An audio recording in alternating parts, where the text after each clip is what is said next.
Hi guys, good morning! Ayan, for today's video guys, ayan, gumagawa tayo ng baked sushi.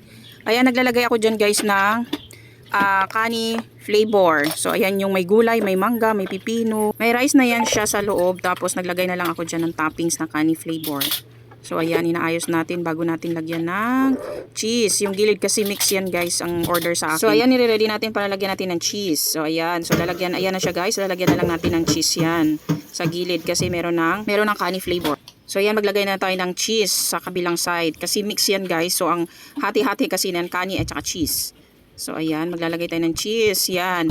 Bagong reseller ko yan guys. Kaya in-offer ko sa kanya. Ang sarap talaga niyan. Kaya napa-order agad siya sa akin at nag-order mga customer niya. So ayan guys, ready na siya para ilagay sa oven. So i-oven na lang natin yan guys. Waglit lang yan. So charan! O yan, tapos na. Saglit lang kasi ilagay natin sa oven yan. Kasi mainit na mainit yung oven natin. Kaya na luluto agad ang cheese. So ayan. O diba, ayan yung small size natin. Ayan, punong-puno yan guys. Hindi kayo talo dyan. O diba? Punong-puno yan, sulit na sulit. Hindi ko tinipid sa ingredients yan at saka punong-puno siya. O diba? Sulit na sulit, panalo kay sa sushi ko. So ayan, lagyan na lang natin ng takip yan sa ibabaw, yung lid na takip, yung clear. So ayan, lalagyan na lang natin ng takip tapos ready na.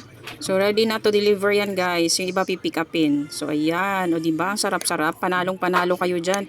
Murang-mura na, masarap pa. With nori yan guys. Bawat isa may nori na free.